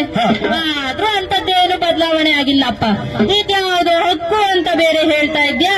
ಅದು ಬಂದ್ಬಿಟ್ರೆ ಅದಿಂದೆಂತ ಬದಲಾವಣೆ ಆಗ್ಬಿಡುತ್ತಪ್ಪ. ನಾನಂತೂ ತಾಳೆ ನೋಡಿ, ಅದಕ್ಕೆ ನಾವು ಮೊದಲು ತಿಳ್ಕೋಬೇಕು ಹಕ್ಕು ಅಂದ್ರೆ ಏನು, ಯೋಜನೆ ಅಂದ್ರೆ ಏನು ತಿಳ್ಕೋಬೇಕು. ಯೋಜನೆ ಅಂದ್ರೆ ಗೊತ್ತೇನಲ್ಲ ನಿಂಗೆ? ಏನ್ ಹೇಳೋಣ, ಅದೇನು ವಸ್ತು ಏನೋ ಹೇಳ್ತೀಯ? ಯೋಜನೆ ಅಂತಂದ್ರೆ ಕೊಟ್ರೆ ಕೊಡ್ಬೋದು, ಕೊಡ್ದಿದ್ರು ಓದ್ಬೋದು. ಆದ್ರೆ ಹಕ್ಕು ಹಂಗಲ್ಲ. ಒಮ್ಮೆ ಹಕ್ಕು ಅಂತ ಬಂದ್ರೆ ನಾವ್ ಇರೋ ತನಕ ಕೊಡ್ಲೇಬೇಕು. ನಮ್ಮ ಅಧಿಕಾರದಿಂದ ನಾವು ಕೇಳಿ ಪಡ್ಕೋಬಹುದು. ನಮಗೂ ಕೇಳೋ ಅಧಿಕಾರ ಇರುತ್ತೆ, ಹಕ್ಕಿದ್ರೆ ಮಾತ್ರ. ಅಯ್ಯೋ ಬಿಡಣ್ಣ, ಯಾವ ಹಕ್ಕಿದ್ರೆ ಏನು? ಸರ್ಕಾರ ಹೋಗಿ ಮತ್ತೆ ಸರ್ಕಾರ ಬಂದ್ರೆ ಯಾವ ಹಕ್ಕನ್ನು ಬೇಕಾದ್ರೂ ತೆಗೆದು ಬಿಡ್ತಾರೆ. ಇಲ್ಲ, ಹಂಗಿಲ್ಲ ಕಣವ. ಸರ್ಕಾರಗಳು ಬರ್ತಾ ಇರ್ತವೆ, ಹೋಗ್ತಾ ಇರ್ತವೆ. ಆದ್ರೆ ಹಕ್ಕು ಹಂಗಲ್ಲ. ಒಂದು ಸಲ ಹಕ್ಕು ಬಂದ್ರೆ ಜೀವನ ಪೂರ್ತಿ ಶಾಶ್ವತವಾಗಿರುತ್ತೆ. ನಾವಿಲ್ಲ ಅಂದ್ರೆ ನಮ್ಮ ಮಕ್ಕಳಿಗೂ ಇರುತ್ತೆ, ಅವ್ರ ಮಕ್ಕಳಿಗೂ ಇರುತ್ತೆ. ಹಾಗಾಗಿ ಆರೋಗ್ಯದ ಹಕ್ಕು ನಮ್ಗೆಲ್ಲರಿಗೂ ಕೂಡ ದಕ್ಕಲೇಬೇಕು. ಅಲ್ಲಣ್ಣ, ಆರೋಗ್ಯದ ಹಕ್ಕು ಬಂದ್ರೆ ಏನ್ ಬದಲಾವಣೆ ಆಗ್ಬಿಡುತ್ತೆ? ಉಪಯೋಗಗಳೆಲ್ಲ ಏನು? ನೋಡಿ, ಆರೋಗ್ಯದ ಹಕ್ಕು ಬಂದ್ರೆ ಉಚಿತವಾದ ಆರೋಗ್ಯ ಸೇವೆಗಳು ಸಿಗುತ್ತೆ. ಅಷ್ಟೇ ಅಲ್ಲ, ನಮ್ಗೆ ರೋಗಗಳು ಬರದಂತೆ ಮುನ್ನೆಚ್ಚರಿಕೆಯಾದಂತಹ ಕ್ರಮಗಳನ್ನು ಕೈಗೊಳ್ಳಲಾಗುತ್ತೆ. ಆರೋಗ್ಯದ ಹಕ್ಕು ಬಂದ್ರೆ ಅಷ್ಟೇ ಅಲ್ಲ, ಸಾಂತ್ವನ ಮತ್ತು ಪುನರ್ವಸತಿ ಕೇಂದ್ರಗಳು ನಿರ್ಮಾಣ ಆಗುತ್ತೆ. ಇವೆಲ್ಲವೂ ಕೂಡ ಎಲ್ಲಾ ಜನರಿಗೂ ಯಾವುದೇ ತಾರತಮ್ಯ ಇಲ್ಲದೆ ಸರ್ವರಿಗೂ ಉಚಿತವಾಗಿ ಸಿಗುವಂತೆ ಆಗುತ್ತೆ. ಅದಕ್ಕೆ ಆರೋಗ್ಯದ ಹಕ್ಕು ಬೇಕೇ ಬೇಕು. ಅದು ಬಿಟ್ಟು ನೀನು ಸರ್ಕಾರ ಬಿಟ್ಟು ಖಾಸಗಿಗೆ ಹೋದ್ರೆ ಏನಾಗುತ್ತೆ ಗೊತ್ತಾ? ನೋಡು, ನಿನಗೆ ಒಂದು ಹಾಸ್ಪಿಟಲ್ಗೆ ಹೋಗ್ತೀನಿ, ಚೆಕಪ್ ಮಾಡಿಸ್ಕೊಂತೀಯ, ಕಾಯಿಲೆ ವಾಸಿ ಆಗಲ್ಲ, ಲಕ್ಷ ಖರ್ಚಾಗೋಯ್ತು. ಆಮೇಲೆ ನಿನ್ನ ಆಚೆಗೂ ಹಾಕ್ಬಿಡ್ತಾರಪ್ಪ. ಏನ್ ಮಾಡ್ತೀಯಪ್ಪ ಅವಾಗ? ಏನ್ ಮಾಡಕ್ಕಾಗುತ್ತಲ್ಲ? ನಮ್ಮ ಮನೆ ಬರಹ ಇಷ್ಟೇ ಅಂತ ಅಂದ್ಬಿಟ್ಟು ಸುಮ್ಮನೆ ಇರ್ಬೇಕಾಗುತ್ತೆ. ಆಗಕ್ಕಾಗುತ್ತಾ? ಹಂಗ ಆಗ್ಬೇಕಲ್ಲ. ಹಂಗೆ ಆಗ್ತೈತೆ ಅಂತೀರಿ ತಾತ. ಹೌದಾ? ಹಂಗೆ ಆಯ್ತಂತ. ಆದ್ರೆ ಆರೋಗ್ಯದ ಹಕ್ಕು ಬಂದ್ರೆ ನೀನು ಪ್ರಶ್ನೆ ಮಾಡ್ಬೋದು, ಕಂಪ್ಲೇಂಟ್ ಕೊಡ್ಬೋದು, ಹೌದೇನಲ್ಲ, ಕೋರ್ಟ್ಗೂ ಹೋಗ್ಬೋದು, ನ್ಯಾಯವನ್ನು ಪಡ್ಕೋಬಹುದು. ಹಾಗಾಗಿ ಅದು ಬಿಟ್ಟು ಸರ್ಕಾರಿ ಹಾಸ್ಪಿಟಲ್ ಬಿಟ್ಟು ಹಕ್ಕನ್ನು ಬಿಟ್ಬಿಟ್ರೆ ಎಲ್ಲ ಖಾಸಗಿಯವ್ರದೇ ದರ್ಬಾರ್ ಆಗೋಗುತ್ತೆ. ಖಾಸಗಿಯವರು ಹೇಳ್ದಂಗೆ ನಾವು ಕುಣಿಬೇಕಾಗತ್ತೆ, ಕಂಪನಿಗಳ ಕೈ ಬೊಂಬೆಗಳಾಗಿ ಆಡಬೇಕಾಗತ್ತೆ. ಅದಕ್ಕೆ ನಮ್ಮ ಆಸ್ಪತ್ರೆಗಳನ್ನ ಕಂಪನಿಗಳ ಕೈಗೆ ಕೊಡೋದಿಲ್ಲ ಅಂತ ಹೇಳ್ಬೇಕು. ಕೊಡೋದಿಲ್ಲ ಅಲ್ಲ. ಹಾಗಾದ್ರೆ ನಮ್ಮ ಸರ್ಕಾರಿ ಆಸ್ಪತ್ರೆಗಳನ್ನ ಕಂಪನಿಗಳಿಗೆ ಕೊಡೋದೇ ಇಲ್ಲ, ಇನ್ಮೇಲೆ ಕೊಡೋದೇ ಇಲ್ಲ. ಅಷ್ಟೇ ಅಲ್ಲ, ಹೊಸ ಬದಲಾವಣೆಯನ್ನ ತಗೊಂಡ್ಬರ್ಬೇಕು ನಾವು. ಬದಲಾವಣೆ ತರೋಣ ಆರೋಗ್ಯ ಕೇಂದ್ರದಲ್ಲಿ, ಬದಲಾವಣೆ ತರೋಣ ಆರೋಗ್ಯ ಕೇಂದ್ರದಲ್ಲಿ, ಬದಲಾವಣೆ ತರೋಣ ಆರೋಗ್ಯ ಕೇಂದ್ರದಲ್ಲಿ, ಬದಲಾವಣೆ ತರೋಣ. ಸೂಜಿದ್ರೆ ದವ ಇಲ್ಲ, ದವ ಇದ್ರೆ ಸೂಜಿ ಇಲ್ಲ. ಸೂಜಿ ದವ ಇದ್ರೆ ಅದು ಸುಚೋ ಡಾಕ್ಟ್ರು ಇಲ್ಲ. ಹಾಲಿದ್ರೆ ಬ್ರೆಡ್ ಇಲ್ಲ, ಬ್ರೆಡ್ ಇದ್ರೆ ಹಾಲು ಇಲ್ಲ. ಅರೆ ಬ್ರೆಡ್ ಹಾಲು ಇದ್ರೆ ಅದು ಕೊಡೋ ನರ್ಸು ಇಲ್ಲ. ಆ ಬ್ರೆಡ್ ಹಾಲು ಸೂಜಿ ಮತ್ತು ಡಾಕ್ಟರ್ ಇವೆಲ್ಲವನ್ನು ಸುಧಾರಿಸಲು ಹೋರಾಡಲು ಮುಂದೆ ಬಂದೆ. ಬದಲಾವಣೆ ತರೋಣ ಆರೋಗ್ಯ ಕೇಂದ್ರದಲ್ಲಿ, ಬದಲಾವಣೆ ತರೋಣ ಆರೋಗ್ಯ ಕೇಂದ್ರದಲ್ಲಿ, ಬದಲಾವಣೆ ತರೋಣ ಆರೋಗ್ಯ ಕೇಂದ್ರದಲ್ಲಿ.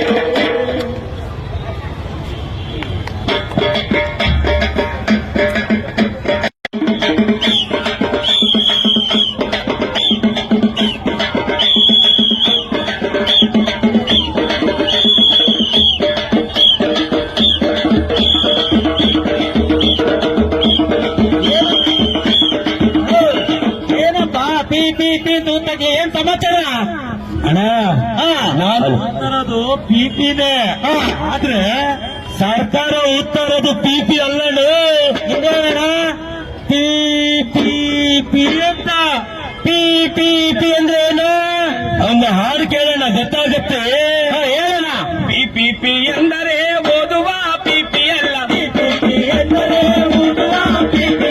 ಡೆವಲಪ್ಮೆಂಟ್ ಅಂದರೆ ಬಾರಿಸುವ ಡೋಲಲ್ಲ. ಡೆವಲಪ್ಮೆಂಟ್ ಅಂದರೆ ಬಾರಿಸುವ ಡೋಲಲ್ಲ. ಪಿಪಿ ಎಂದರೆ ಓದುವ ಪಿಪಿ ಅಲ್ಲ. ಪಿಪಿ ಎಂದರೆ ಓದುವ ಪಿಪಿ. ಡೆವಲಪ್ಮೆಂಟ್ ಅಂದರೆ ಬಾರಿಸುವ ಡೋಲಲ್ಲ.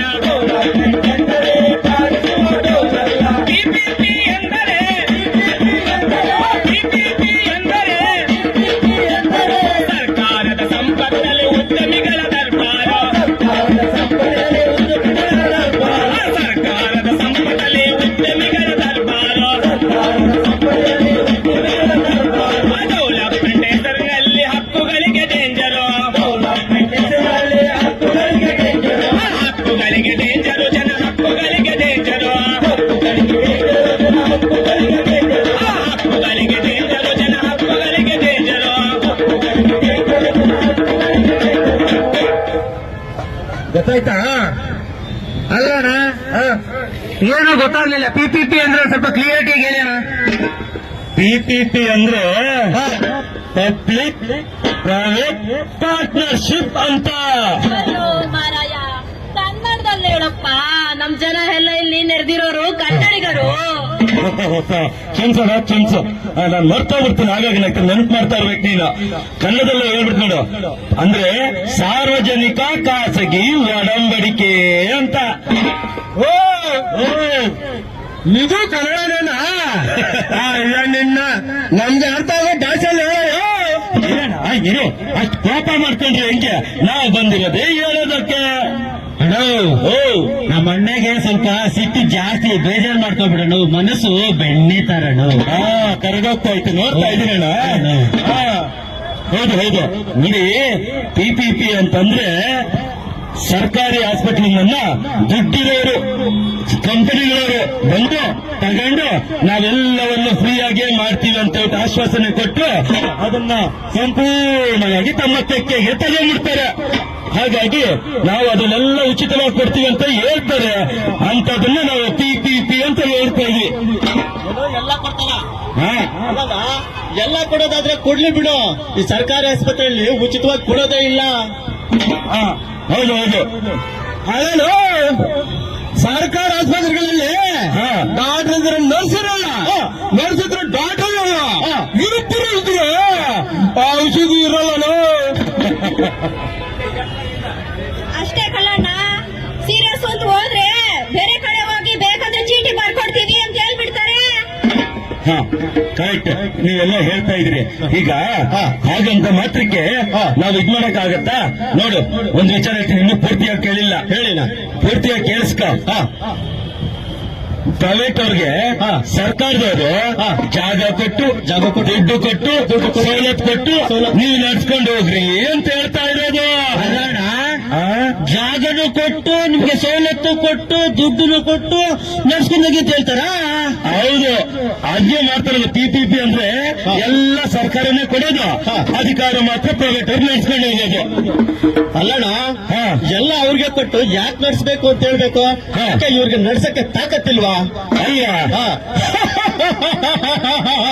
ಅಲ್ಲೇ ಎಲ್ಲ ಕೊಟ್ಟಾದ್ಮೇಲೆ ಅವನು ಬೇಕಾ? ನಾನೇ ನಡ್ಸಿಲ್ಲಪ್ಪ. ಕರೆಕ್ಟ್ ನೋಡು. ಇವಾಗ ಬಂದ್ರಿ ದಾರಿಗೆ, ಇದು ಅದಕ್ಕೆ ಹೇಳೋದು. ಇವಾಗ ಬರ್ತಾ ಇದೆ ಸರಿಯಾದ ದಾರಿಗೆ. ಈಗ ಯಾರಿಗಾದ್ರೂ ಎಲ್ಲರಿಗೂ ನೆಗಡಿ ಬಂದಿದ್ದೇನಪ್ಪ? ಬಂದಿದೆ. ನೆಗಡಿ ಬರ್ತಾ ಇರುತ್ತಣಪ್ಪ ಮೂಗಿದ್ಮೇಕ. ಅಯ್ಯೋ, ಏನ್ ಹೇಳ್ದಣ್ಣ ನೀನು? ಹೋಗಿದ್ಮೇಲೆ ನೆಗಡಿ ತಪ್ಪಲ್ಲ ಅನ್ನೋ ಗಾದೆನೇ ಐತೆ. ಅಂತದಲ್ಲಿ ನೀನು ನೆಗಡಿ ಬಂದೈತಾ ಅಂತ ಕೇಳ್ತಿದ್ಯಾ? ಅಲ್ವಾ? ಈಗ ನೆಗಡಿ ಬಂದಿದೆ ಅಂತೇಳಿ ಇಲ್ಲಿರೋರಲ್ಲಿ ಯಾರಾದ್ರೂ ಸರಿ ಮೂಗ್ ಕಟ್ ಮಾಡ್ಕೊಂಡಿದ್ದೀರಾ? ಅಣ್ಣ, ತಲೆಗಿಲೆ ಕೆಟ್ಟಿದ್ಯಾ ನಿನ್ಗೆ? ಮೂಗೈತೆ, ನೆಗಡಿ ಬರುತ್ತೆ ಅಂತ ಮೂಗ್ ಕಟ್ ಮಾಡ್ಕೊಳಕ್ಕಾಗುತ್ತಾ? ಅಲ್ವಾ? ಹಾಗಂತ ಸರ್ಕಾರಿ ಆಸ್ಪತ್ರೆಯಲ್ಲಿ ಸಮಸ್ಯೆ ಇದೆ ನಿಜ. ಹಾಗಂತ ಸರ್ಕಾರಿ ಆಸ್ಪತ್ರೆ ಪ್ರೈವೇಟ್ ಅವ್ರು ಕೊಡಕ್ಕಾಗತ್ತಾ? ಹೇಗೆ ನಾವು ನೆಗಡಿಯನ್ನ ಕ್ಲೀನ್ ಮಾಡ್ಕೊಂತೀವೋ ಹಾಗೆ ಸರ್ಕಾರಿಯಲ್ಲಿ ಸಿಗುವಂತ ಔಷಧಿಗಳನ್ನ ಮತ್ತೆ ಸವಲತ್ತುಗಳನ್ನ ಸರಿಪಡಿಸ್ಕೊಂಡು ಹೋಗ್ಬೇಕು. ಅದು ಬಿಟ್ಟು ಎಲ್ಲವನ್ನು ನಾವು ಪ್ರೈವೇಟ್ ಅವ್ರು ಕೊಟ್ಬಿಟ್ರೆ ಆಮೇಲೆ ಶುರುವಾಗುತ್ತಪ್ಪ ಪ್ರಾಬ್ಲಮ್. ಏನಂತ ಪ್ರಾಬ್ಲಮ್? ಅದೇನ್ ಪ್ರಾಬ್ಲಮ್ ಅಂತೀಯ? ಈಗ ವಸ್ತ್ರಲ್ಲಿ ಗೋಣಿ ಒಗೆದ್ರು ಅಂತ ಗಾದೆ. ವಸ್ತ್ರಲ್ಲಿ ಮದುವೆಯಾಗಿ ಬಂದ್ಮೇಲೆ ಏನ್ ಮಾಡ್ತೀವಿ? ಗೋಣಿ ಚೆನ್ನಾಗಿ ಬಿಡಲ್ಲ, ಎತ್ಕೊಂಡು ಹೋಗ್ತೀವಿ ಒಗಿಯಕ್ಕೆ. ಆಮೇಲೆ ಕೊನೆಯಲ್ಲಿ ಏನ್ ಮಾಡ್ತೀವಿ? ಗೋಣಿನಲ್ಲ, ಚೆನ್ನಾಗಿರೋದನ್ನ ಎತ್ತ ಆಚೆಗೆ ಹಾಕ್ಬಿಡ್ತೀವಿ. ಹೌದೌದು ಅಲ್ವಾ? ಹಾಗೆ ಈಗೆಲ್ಲವೂ ಚೆನ್ನಾಗೇ ಇರುತ್ತೆ. ಆಮೇಲೆ ಶುರು ಆಗುತ್ತೆ ನೋಡಿ, ಒಂದು ಗೌರ್ಮೆಂಟ್ ಬೆಡ್, ಒಂದು ದುಡ್ಡಿಗೆ ಬೆಡ್. ಈ ಕಡೆ ಫ್ರೀ ಬೆಡ್, ಈ ಕಡೆ ದುಡ್ಡು ಬೆಡ್. ಬರ್ತಾ ಬರ್ತಾ ಬರ್ತಾ ಫ್ರೀ ಬೆಡ್ ಯಾವ್ದು ಇಲ್ಲ ಕಂಡ್ರಪ್ಪ ಅಂತೇಳಿ ಎಲ್ಲ ದುಡ್ಡಿಗೆ ಅಂತೇಳಿ ಗೌರ್ಮೆಂಟ್ ಹಾಸ್ಪಿಟಲ್ಗೆ ಹೋದ್ರು ನಮ್ಗೆ ಫ್ರೀ ಬೆಡ್ ಸಿಗಲ್ಲ, ಸಿಗಲ್ಲ. ಕೊನೆಗೆ ನಮ್ಮನ್ನ ಎತ್ತ ಆಚೆಗೆ ಹಾಕ್ಬಿಡ್ತಾರೆ. ಹಾಗಾದ್ರೆ ಒಂದ್ ಕೆಲಸ ಮಾಡವ. ಏನು? ನಾವು ಸರ್ಕಾರಿ ಆಸ್ಪತ್ರೆಗಳನ್ನ ಖಾಸಗಿಗೆ ಕೊಡೋದಕ್ಕೆ ಬಿಡೋದೇ ಬೇಡ. ಹೋರಾಟಾದ್ರೂ ಮಾಡಿ ತಪ್ಪಿಸೋಣ. ಉದ್ಯಮಿಗಳ ಕೈಗೆ ನಾವು ಆಸ್ಪತ್ರೆ ಬಿಡುವುದಿಲ್ಲ.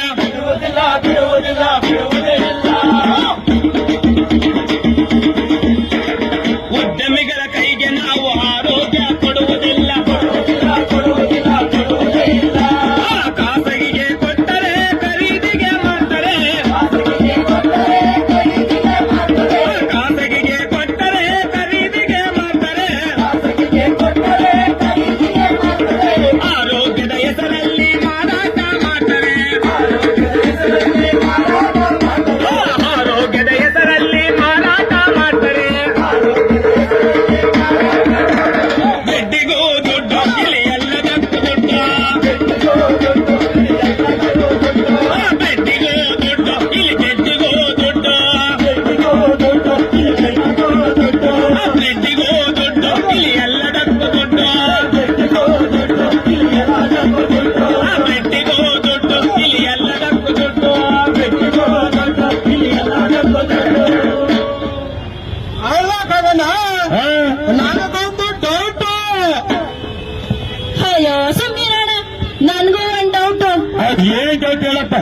ಅಲ್ಲಣ್ಣ ಪ್ರೈವೇಟ್ ನೀನು PPP ಅಂತ ಎಲ್ಲ ಹೇಳ್ದಪ್ಪ.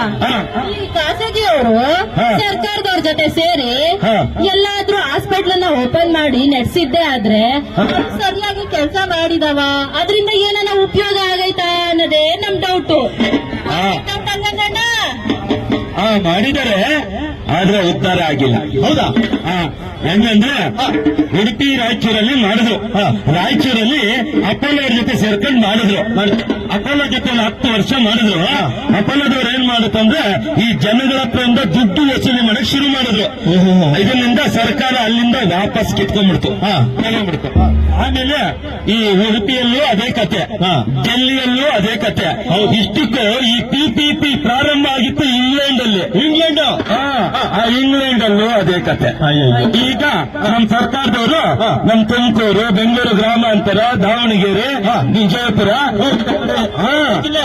ಇದೇ ಜಿಲ್ಲೆ PPP ತರಕ್ಕೆ ಮುಂದಾಗಿದ್ದಾರೆ. ಆಯ್ತಾ? ಆದ್ರೆ ನಮ್ಮ ವಿಜಯಪುರ ಜನ ಇದಾರಲ್ಲ, ಪ್ರಜ್ಞಾವಂತರು ಹೋರಾಟಕ್ಕೆ ಕುತ್ಕೊಂಡು 115 ದಿನಗಳ ಕಾಲ ಹೋರಾಟ ಮಾಡಿ ಸರ್ಕಾರವನ್ನ ಬಗ್ಗು ಬಡಿದು ಇಲ್ಲಿ PPP ಖಾಸಗೀಕರಣ ಬೇಡ ಅಂತೇಳಿ ಹೋರಾಟ ಮಾಡಿ ವಿಜಯವನ್ನು ಗೆಲ್ಲಿಸಿದ್ದಾರೆ. ಹಾಗಾಗಿ ವಿಜಯಪುರದ ಪ್ರಜ್ಞಾವಂತ ಜನರಿಗೆ ಒಂದ್ಸಲಿ ಜೈ ಅನ್ನೋಣ. ಜೈ ವಿಜಯಪುರ, ಅಷ್ಟೇ ಅಲ್ಲ, ಇಲ್ಲಿನ ಹೋರಾಟ ಹೆಂಗಿತ್ತು ಗೊತ್ತಾ? ಅನೇಕರು ಬಂದ್ಬಿಟ್ಟು ರಕ್ತದಲ್ಲಿ ತಮ್ಮ ಸಹಿಯನ್ನು ಮಾಡಿದ್ರು. ಹಳ್ಳಿಯಿಂದಲೂ ಕೂಡ ಜಾತಿ ನೋಡ್ಲಿಲ್ಲ, ಧರ್ಮ ನೋಡ್ಲಿಲ್ಲ, ಆರೋಗ್ಯವು ಎಲ್ಲರಿಗೂ ಬೇಕು ಅಂತ ಹೇಳ್ಬಿಟ್ಟು ಯಾವುದೇ ಜಾತಿ ಭೇದ ಧರ್ಮಗಳನ್ನು ಮೀರಿ ಹೋರಾಟ ಮಾಡಿದ್ರು. ಅಷ್ಟೇ ಅಲ್ಲ, ಇನ್ನೊಂದು ಕೇಳಿ ಮಾಧ್ಯಮಗಳ ಮೂಲಕ ಪ್ರಚಾರ ಮಾಡಿದ್ರು. ಹಳ್ಳಿಯಿಂದ ದಿಲ್ಲಿವರೆಗೂ ಗಡಗಡ ಅಂತ ನಡೆಸಿದ್ರು. ಪ್ರತಿಫಲವಾಗಿ ಸಾಮಾಜಿಕ ಹೋರಾಟ ಶುರುವಾಯಿತು, ಸಾಮರಸ್ಯದ ಹೋರಾಟ ಶುರುವಾಯಿತು. ಇದೆಲ್ಲರ ಪ್ರತಿಫಲವಾಗಿ ಇವತ್ತು ನಾವು ವಿಜಯಪುರದ ಜನ ಗೆದ್ದಿದ್ದಾರೆ. ಮುಂದೆ ನಾವು ಇವ್ರ ತರನೇ ವಿಜಯಪುರವನ್ನು ಆದರ್ಶವಾಗಿ ತಗೊಂಡು ನಮ್ಮ ಮುಂದಿನ ಜಿಲ್ಲೆಗಳಾಗುವಂತಹ ಅನಾಹುತವನ್ನ, ಖಾಸಗೀಕರಣವನ್ನ ನಾವೆಲ್ಲರೂ ಸೇರಿ ತಡೆಗಟ್ಟಬೇಕು. ಅದಕ್ಕೆ ನಾವೆಲ್ಲರೂ ಕೂಡ ಹೋರಾಟದ ಮೂಲಕ ತಡೆಗಟ್ಟಬೇಕು. ಹೋಗೋಣ. ಬೇಕು ಸರ್ಕಾರಿ ಆಸ್ಪತ್ರೆ ಬೇಕು, ಉಳಿಯಬೇಕು ಸರ್ಕಾರಿ ಆಸ್ಪತ್ರೆ, ಉಳಿಯಬೇಕು ಸರ್ಕಾರಿ ಆಸ್ಪತ್ರೆ ಬೇಕು, ಉಳಿಯಬೇಕು ಸರ್ಕಾರಿ ಆಸ್ಪತ್ರೆ, ಬೇಕು ಸರ್ಕಾರಿ ಆಸ್ಪತ್ರೆ ಬೇಕು, ಉಳಿಯಬೇಕು ಸರ್ಕಾರಿ ಆಸ್ಪತ್ರೆ, ಉಳಿಯಬೇಕು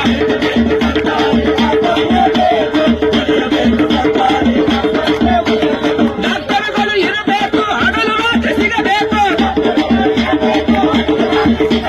ಸೌಲಭ್ಯಗಳಿರಬೇಕು, ಉಚಿತವಾಗಿ ಸಿಗಬೇಕು, ಬೇಕು ಸರ್ಕಾರಿ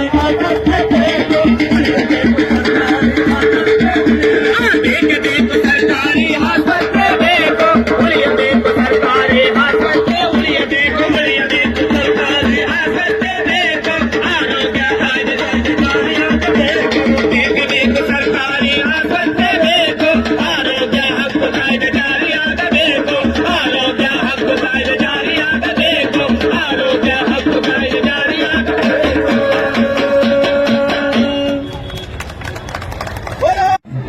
ಬೇರೆ ಬೆವರು ಕಲಾ ಬಳಗದ ವತಿಯಿಂದ ಕರ್ನಾಟಕಾದ್ಯಂತ ಸಾಗುತ್ತಿರುವಂತಹ ಒಂದು ಜಾಗೃತಿಯ ಅರಿವಿನ ಜಾಥಾ. ಈ ಇಷ್ಟೊತ್ತು ನೀವೆಲ್ಲರೂ ಕೂಡ ಈ ಜಾಥವನ್ನ ವೀಕ್ಷಣೆ ಮಾಡಿದಿರಿ.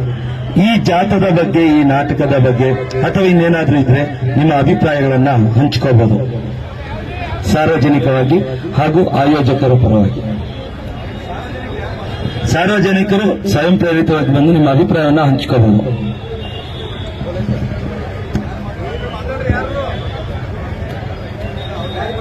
ಯಾರಾದ್ರೂ ಮಾತಾಡೋದಿದ್ರೆ ಮಾತಾಡ್ಬೇಡ್ರಿ.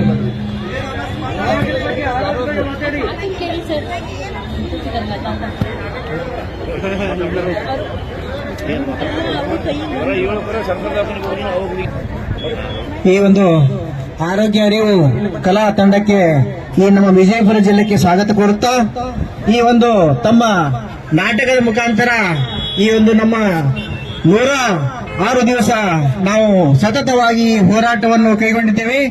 ಆ ನಮ್ಮ ನೂರಾರು ದಿವಸ ಈ ಹೋರಾಟದ ನಿಮಿತ್ತವಾಗಿ ನಾವೇನ್ ಮಾಡಿದ್ರು ಅದನ್ನೇ ಇವರು ಈ ನಾಟಕದಲ್ಲಿ ನಮ್ಮ ಈ ಕಲಾ ತಂಡವನ್ನು ಉದ್ದೇಶಿಸಿ ನಮ್ಮ ಹಿರಿಯ ಹೋರಾಟಗಾರರಾದಂತ ಭಗವಾನ್ ರೆಡ್ಡಿ ಸರ್ ಈ ವೇದಿಕೆಯನ್ನು ಉದ್ದೇಶಿಸಿ ಮಾತಾಡ್ಬೇಕಂತ ಕೇಳ್ಕೊಳ್ತಾ ಇದ್ದೀನಿ.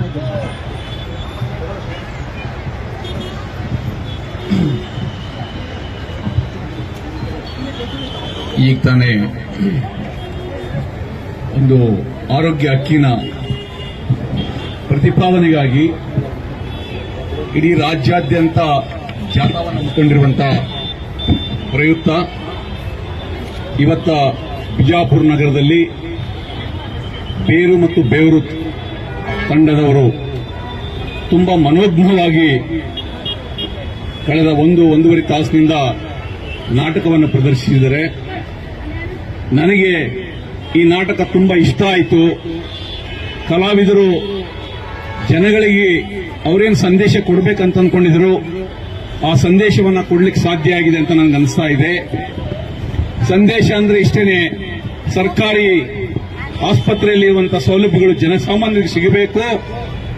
ಅದು ಖಾಸಗಿಯವರ ಪಾಲಾಗಬಾರದು. ಖಾಸಗಿಯವರು ಬಡವರಿಂದ ಹಣ ದೋಚುವಂತ ವ್ಯವಸ್ಥೆ ನಿಲ್ಲಬೇಕು.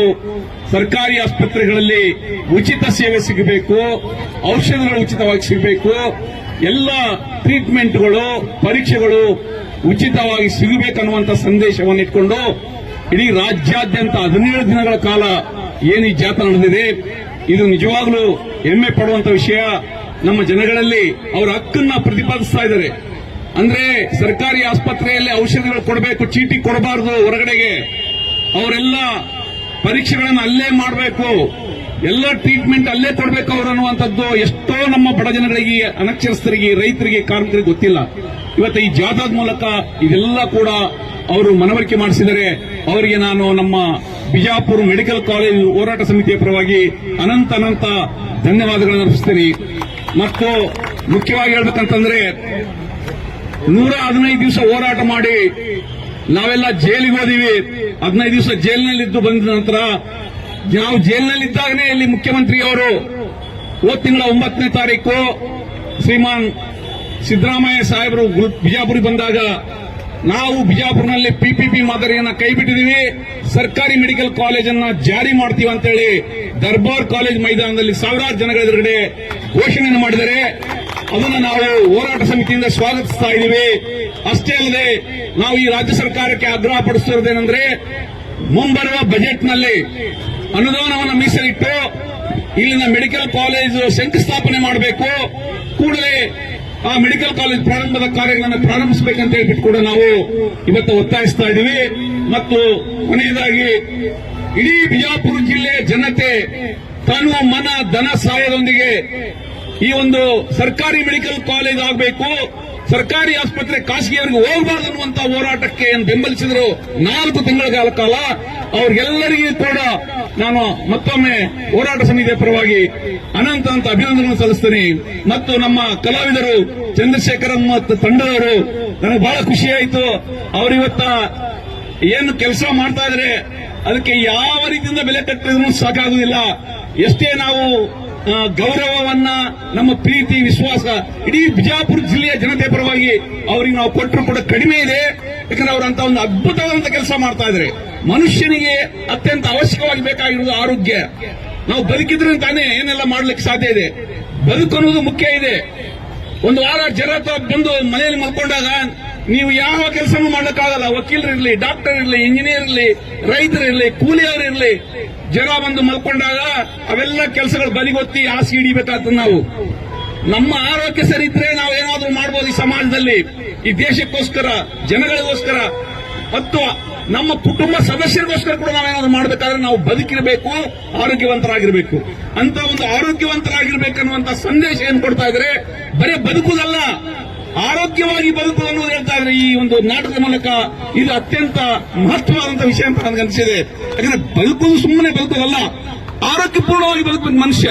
ಆಗ ಮಾತ್ರ ಆತನ ಎಲ್ಲ ಜೀವನದ ಒಂದು ಸಾಮರ್ಥ್ಯವನ್ನ ಪ್ರತಿಬಿಂಬಿಸಲಿಕ್ಕೆ ಸಾಧ್ಯ ಆಗ್ತದೆ. ಆ ದಿಶೆಯಲ್ಲಿ ಈ ಸಂದೇಶ ಏನಿದೆ ಈ ನಾಟಕದ ತುಂಬಾ ಚೆನ್ನಾಗಿದೆ. ಕಲಾವಿದರು ತುಂಬಾ ಚೆನ್ನಾಗಿ ಮಾಡಿದ್ದಾರೆ. ಅವರಿಗೆ ನಾನು ಮತ್ತೊಮ್ಮೆ ಹೃದಯಾಂತರಾಳದಿಂದ ಧನ್ಯವಾದಗಳನ್ನ, ಅಭಿನಂದನೆಗಳನ್ನ ಇಡೀ ಬಿಜಾಪುರ ಜಿಲ್ಲೆಯ ಜನತೆ ಪರವಾಗಿ ಅರ್ಪಿಸ್ತೇನೆ. ನಮಸ್ಕಾರ. ಧನ್ಯವಾದಗಳು ಸನ್ಮಾನ್ಯ ಶ್ರೀ ಬಿ ಭಗವಾನ್ ರೆಡ್ಡಿ ಸರ್ ಅವರಿಗೆ. ಹಾಗೆ ಕನ್ನಡ ಪರ ಸಂಘಟನೆಯಿಂದ ಲಕ್ಷ್ಮಣ್ ಅವರು ಎರಡು ಮಾತಾಡಬೇಕು. ಮಾತಾಡ್ಬೇಡ್ರಿ, ಸಲಹೆ ಕೊಡ್ರಿ. ಇವತ್ತು ಬೆವರ ಮತ್ತು ಬೇರು ಒಂದು ಸಂಘಟನೆಯವರು ಬಂದು ಇಲ್ಲಿ ಒಂದು ಅತ್ಯಂತ ಒಂದು ಸ್ಫೂರ್ತಿದಾಯಕವಾದಂತಹ ಒಂದು ನಾಟಕವನ್ನು ಮಾಡಿದ್ದಾರೆ. ಆ ನಾಟಕ ನೋಡ್ತಿರ್ಬೇಕಾದ್ರೆ ನಮಗನಿಸ್ತು ಇದು ಪಿಪಿಪಿ ಅಂದ್ರೆ ಜನರಿಗೆ ತಿಳಿದಿಲ್ಲ, ನಮಗೂ ತಿಳಿದಿಲ್ಲ ಫಸ್ಟಿಗೆ. ಇದನ್ನ ಈ ರೀತಿಯಾಗಿ ಒಂದು ಸುಲಭವಾಗಿ ಅತ್ಯಂತ ಸಾಮಾನ್ಯ ಜನರಿಗೂ ತಿಳಿಸುವಂತ ಒಂದು ಅಕ್ಷರ ಜೋಡಣೆ ನೀವು ಮಾಡುತ್ತಿರ್ತಕ್ಕಂಥ ಒಂದು ನಟನೆ ಇದೆಯಲ್ಲ, ಅದು ಬಹಳ ಒಂದು ಅದ್ಭುತವಾದಂತ ನಟನೆ ಅಂತೇಳಿ ನನಗನಿಸ್ತು. ಯಾಕಂತಂದ್ರೆ ಆ ರೀತಿ ಜನಸಾಮಾನ್ಯರಿಗೆ ತಿಳಿಯುವಂತಹ ಒಂದು ಅತ್ಯಂತ ಸರಳ ಭಾಷೆಯಲ್ಲಿ ಅತ್ಯಂತ ಸುಲಭವಾಗಿ ನಟಿಸುವಂತ ಕಲಾವಿದರು ನೀವು ಈ ಬಹಳ ಸುಲಭವಾಗಿ ನೀವು ನಟಿಸಿದ್ರಿ. ಅದನ್ನ ಬಹಳ ಒಂದು ಏನೋ ಇದ್ರೊಳಗೆ ಏನೋ ಸಿಕ್ಕೊಂಡಂಗೆ ಮಾಡಲಿಲ್ಲ, ಬಹಳ ಸರಳವಾಗಿ ತೆಗೆದುಕೊಂಡು ಸರಳವಾಗಿ ಜನರಿಗೆ ಒಂದು ತಿಳಿಸಿದ್ರಿ. ಅದ್ರ ಜೊತೆಗೆ ಒಂದು ಹಕ್ಕನ್ನು ಕೂಡ ಮಂಡಿಸಿದ್ರಿ. ನಮ್ಮ ಎಲ್ಲಾ ಜನಸಾಮಾನ್ಯರಿಗೆ ಆರೋಗ್ಯ ಹಕ್ಕನ್ನ ಒಂದು ಕಾಯ್ದೆ ತರಬೇಕನ್ನುವಂತ ಹೇಳಿದ್ರಿ. ಇದು ಬಹಳ ಸೂಕ್ತವಾದಂತ ವಿಷಯ. ನಮ್ಮ ನಾಡಿನ ಜನತೆಗೆ ಆರೋಗ್ಯದ ಹಕ್ಕು ಬೇಕೇ ಬೇಕು. ಇವತ್ತು ಪಿಪಿಪಿ ಬೇಡ ಅಂದಿದ್ವಿ, ಪಿಪಿಪಿ ಹೋಗಿದೆ. ಈಗ ನಾವು ಬೇಕಾಗಿದೇನಂದ್ರೆ ಆರೋಗ್ಯ ಹಕ್ಕು ಬೇಕನ್ನುವಂಥದ್ದನ್ನ ತಾವುಗಳು ಮಂಡಿಸಿದ್ರಲ್ಲ. ಆರೋಗ್ಯ ಹಕ್ಕು ಇದು ಕಾಯ್ದೆಯನ್ನು ಜಾರಿಗೆ ತರಬೇಕು ಅನ್ನುವಂಥದ್ದನ್ನು ಹೇಳಿದ್ರಿ. ಬಹಳ ಒಂದು ಅತ್ಯಂತ ಸುಲಭವಾಗಿ ಹೇಳಿದ್ರಿ. ಇದು ಹಳ್ಳಿಗಳಿಗೆ ಮುಖಾಂತರ ಹಳ್ಳಿಯ ಜನತೆಗೆ ಕೂಡ ಇಂತಹ ನಟನೆ, ಇಂತಹ ನಿಮ್ಮ ಒಂದು ಟ್ರಿಪ್ ಬಂದು ಹಳ್ಳಿಗಳಲ್ಲಿ ಕೂಡ ನಟಿಸಿದ್ರೆ ತುಂಬಾ ಜನ ಹಳ್ಳಿಗಳಿಗೆ ಜನರಲ್ಲಿ ಗೊತ್ತಾಗತ್ತೆ ಏನ್ ಮಾಡ್ತಾ ಇದಾರೆ ಇವರು ಅಂತ ಗೊತ್ತಾಗತ್ತೆ. ನಾವು ಹೋಗಿ ಭಾಷಣ ಮಾಡಿದ್ರೆ ಯಾರಿಗೆ ಅರ್ಥ ಆಗಂಗಿಲ್ಲ, ಇವರು ಭಾಷಣ ಮಾಡಕತ್ತಾರ ಒಂದು ಕಿವಿಯಾಗಿ ಬಿಟ್ಟು ಬಿಡ್ತಾರ. ಅವರು ನಾಟಕ ಮಾಡಿದ್ರೆ ನಟನೆ ಮುಖಾಂತರ ಹೇಳ್ತಿರ್ತಿರಲ್ಲ, ಎಲ್ಲರ ಮನಸ್ಸಲ್ಲಿ ಎಲ್ಲರಲ್ಲಿ ಇಳಿಯುವಂತ ಒಂದು ಸಂಗತಿ ಬಹಳ ಮುಖ್ಯ ಆಗುತ್ತೆ. ಇದು ನಿಮ್ಮ ಈ ನಾಟಕವು ಹಳ್ಳಿ ಮತ್ತು ಬೀದಿಗಳಲ್ಲಿ ಆಗ್ಬೇಕು. ಬರೀ ಕೇವಲ ಎರಡು ಸ್ಥಳಗಳಲ್ಲಿ ಆದ್ರೆ ಆಗಲ್ಲ. ಇನ್ನಷ್ಟು ಜನ ಇದರಲ್ಲಿ ಕಲಾವಿದರನ್ನು ಸೇರಿಸಿಕೊಂಡು ದೊಡ್ಡ ಪ್ರಮಾಣದಲ್ಲಿ ಬೆಳೆದು ಇದು ಆರೋಗ್ಯ ಹಕ್ಕನ್ನು ಜಾರಿಯಾಗುವವರೆಗೂ ಮುಂದುವರಿಬೇಕು ಅನ್ನುವಂಥದ್ದು ನನ್ನ ಆಶಯ. ನಮ್ಮ ವಿಜಯಪುರ ಜಿಲ್ಲೆಗೆ ತಾವೆಲ್ಲರೂ ಬಂದಿದ್ದಕ್ಕೆ ತುಂಬ ಹೃದಯದ ಧನ್ಯವಾದಗಳನ್ನು ಸಲ್ಲಿಸ್ತಾ ಮತ್ತೊಮ್ಮೆ ಈ ಆರೋಗ್ಯ ಹಕ್ಕು ಜಾರಿ ಆಗಬೇಕಂತ ತಮ್ಮಲ್ಲಿ ಅಭಿನಂದನೆ ಕೋರ್ತಿದ್ದೀನಿ. ನಮ್ಮ ಹಿರಿಯ ಹೋರಾಟಗಾರರಾದಂತಹ ಸುರೇಶ್ ಬಿಜಾಪುರ ಅವರು ಕೂಡ ಈ ಸಂದರ್ಭದಲ್ಲಿ ತಮ್ಮ ಅನಿಸಿಕೆಯನ್ನು ಹೇಳಬೇಕಂತ ಕೇಳ್ಬೋದಾಗಿದೆ. ಈಗಾಗಲೇ ಒಂದು ಪ್ರದರ್ಶನ ಇಲ್ಲಿ ಮುಕ್ತಾಯಗೊಂಡಿದೆ. ಈಗ ಎರಡನೇ ಪ್ರದರ್ಶನ ಮೀನಾಕ್ಷಿ ಚೌಕಲ್ಲಿ ಇರೋದ್ರಿಂದ ದಯವಿಟ್ಟು ನಾವೆಲ್ಲ ಕಲಾ ತಂಡದವರು ಇಲ್ಲಿದ್ದ ವಾಕೇಬಲ್ ಡಿಸ್ಟೆನ್ಸ್ ಇದೆ, ನಾವೆಲ್ಲರೂ ಹೊರಡೋಣ ಅಂತೇಳಿ ಎಲ್ರಿಗೂ ಧನ್ಯವಾದಗಳು. ಎಲ್ಲ ಬಂದಂತ ಸಾರ್ವಜನಿಕರಿಗೂ ಹಾಗೆ ನಮ್ಮ ಕಲಾ ತಂಡದವರಿಗೂ ಹಾಗೆ ಆರೋಗ್ಯ ಹಕ್ಕಿಗಾಗಿ ಜಾಥಾದ ಪ್ರಮುಖರಾಗಿರುವಂತಹ ಸ್ವಾತಿ ಮೇಡಮ್ ಅವರಿಗೂ ಹಾಗೆ ವೈಶಾಲಿ ಮೇಡಮ್ ಅವ್ರಿಗೂ ಕೂಡ, ಅದರಲ್ಲಿ ಅಕ್ಷಯ್ ಸರ್ ಕೂಡ, ಹಾಗೆ ಬಂದಿರುವಂತಹ ನಮ್ಮ ಹೋರಾಟ ಸಮಿತಿ ಎಲ್ಲ ಪದಾಧಿಕಾರಿಗೂ ಕೂಡ, ಅದರ ಜೊತೆ ಕಲಾ ತಂಡದ ಎಲ್ಲ ಸದಸ್ಯರು ಕೂಡ ಧನ್ಯವಾದ ಹೇಳ್ತಾ ಇದ್ದೀನಿ. ಯಾಕಂದ್ರೆ ಮಾತಾಡುವಂತ ಸಮಯ ಅಲ್ಲ ಅಂತ ಹೇಳ್ತಾ, ಯಾಕಂದ್ರೆ ಮುಂದೆ ಮತ್ತೊಂದು ಪ್ರದರ್ಶನ ಇರೋದ್ರಿಂದ ಮೀನಾಕ್ಷಿ ಚೌಕರಿಗೆ ಹೊರಡೋಣ. ಥ್ಯಾಂಕ್ ಯು, ಧನ್ಯವಾದಗಳು.